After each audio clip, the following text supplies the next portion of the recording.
Hey guys, how's it going? All right, I just want to give you guys a little story about what happened to my car a couple days ago. So basically, what happened was the car was driving fine all day without any kind of issue, uh, and I went to Walmart, parked it there, went, got something, came back, and out of nowhere, it wouldn't crank. So no crank, no start issue that I had. So basically, everything on the dash worked fine. Everything in the car worked fine. There was absolutely no issues at all. The remote worked fine. Was able to get into the car. Radio was blasting. Radio was on. Everything. All right. So basically, I was thinking to myself, probably the battery was the issue. So what I did was I turned on the headlights, went out and checked out the beam, just to give me a gauge on how bright the headlights were. I could probably determine whether the battery was good or not. And the headlights were really bright.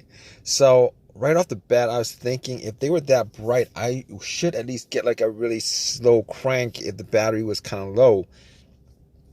Regardless, I had to check out where the battery was. I went and checked out where the battery was just to make sure that all the terminals were clean and they were tight. And I noticed that the terminals were a little bit corroded. There was some white bluish stuff on there. So what I did was I took out a bottle of Coke, poured it on the terminals, and was trying to clean it with some paper towels, and was able to clean it pretty good. Now the terminals weren't super tight. I was able to wiggle it out, but they were snug in there, so I knew that it probably wasn't the terminal being loose that was causing the issue. And then after I cleaned it up, popped it back on, and tried to start the car, it did the same thing. It wouldn't crank, it wouldn't start. But everything else seemed to be working all right. So at that point, I was thinking to myself, all right, maybe it could be a weak ground wire. If you guys don't know what where the ground wire is, the main ground wire is pretty much the negative terminal, and most of the time it connects to the frame of your car. So I checked it just to make sure there's no corrosion. That it wasn't split or anything like that. There was no issues with it. So what I did after that was, I had a battery pack that I bought a couple of months ago because I had the same situation where I swapped out the battery. I was hoping that it was the battery, even though I swapped it out, considering I could actually just swap it out, at Walmart. So I actually put the battery pack on there. It was at 100%. Tried to start it, and still wouldn't start. So at that point, I knew it was probably not the battery. And even though, I didn't think it was the alternator, I could probably just at that point rule out the alternator, because if it was the alternator, the car would have at least slow cranked, or I would have been able to start it. And then once I took the battery pack off, it would have just died out. So at that point, I was able to rule out a bunch of stuff. I was able to rule out the battery, the ground cable, and the alternator, even though that probably wouldn't have caused the issue. So after going through that, I was thinking to myself, could it be something? Could it be the car's computer ECU? Because I did see a check engine light on my dash, and that check engine light was there. It's been there for a while, and I believe it was for a O2 sensor issue. Now, I did have an OBD2 that I bought from Walmart, and it was a $19 OBD2, one of the cheap ones, and I pretty much hooked it on to my OBD port, and try to make sure that I was actually getting a connection between the car's computer and the car itself. It did scan all the way through. Now I'm pretty sure that that the OBD2 wouldn't actually pick up anything that would cause a no crank, no start situation for the most part, except if if if the car's ECU, the car's computer was, for some reason separated from the car. For what reason, couldn't communicate with the car. But anyway, regardless, I actually plugged it in. It scanned all the way through. Only code that popped up was the aux02 sensor code, and at that point, I was pretty sure that it wasn't anything to do with the car's computer, any codes that would cause it, and I actually had to move on to I had to move on to some other troubleshooting outside of that, because that wasn't causing the issue. So basically, I got to a couple of things, which were the fuses and the relays, which were highly capable of causing a situation like this. And got to the fuses, checked out all the fuses, just to make sure that none of them were blown. And I was actually looking at them. Now, I didn't have a fuse tester on me. I didn't think it was the fuses. Now, the two situations that I've had where fuse would cause a situation like that, one of those situations was a Honda that I had where the main fuse blew, and I was getting no power throughout the whole entire car. The main fuse was the fuse that connected the battery to the fuse box itself. And that was the previous situation that I have, and I'm pretty sure that wasn't the same situation that I had, so I could rule that out, because I was getting power to everything except it wouldn't start.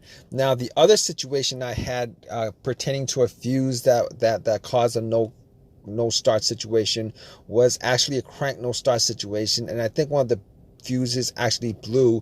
Then that fuse was connected to the ECU or the fuel pump. And I remember once I changed out that fuse, the car would crank, but it wouldn't stop. Once I changed out that fuse, it was able to start up. So I could rule out those two situations as being, related to a fuse issue that would cause this situation that I had. So, so basically, I could rule those things, the fuses out, and the fuses were pretty clean. I didn't smell any kind of burnt smell, and didn't see any kind of brownish, anything brownish, and a brownish appearance on top. So at that point, I was able to kind of rule out the fuses, not at 100%, but I was able to rule out the fuses for the most part. So basically, at that point, I had a situation where I was maybe, it could have been the relays or the starter. That's what the two situations that came up. But I didn't think it was the starter, because I did switch out the starter about, I would say I switched out the starter about a year and a half ago, and that was, it seemed like it was a starter issue, but I didn't really want it to be a starter issue, considering I only put maybe like 20,000 miles on my car, and I think they should last a lot longer than that. But anyway, before I even went there, I looked at the relays, just to see whether they had issues or not. Now, I couldn't make out whether the relays had issues, but I did get to the starter relay. I pulled it out. It looked like it was a bit dirty or whatever, but I had some rubbing alcohol, put it on some paper towel, and wiped the connectors, put it back in, try to start it. It really didn't do anything. Didn't change up the situation. So I was thinking it was a weird situation, because it would click every time I would I would try to start the car. It would click, but it wouldn't crank at all. Normally when it clicks, it normally means that the relay is working, because that's what the relays do. When there's electricity going through, that it clicks to connect the connection, to whatever it's relaying the electricity to. But regardless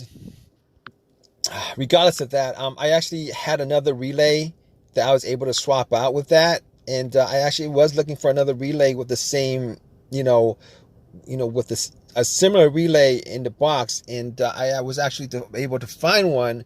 And what I did was I took that relay out, and I swapped it with with the other relay, and I went back and tried to start it, and guess what?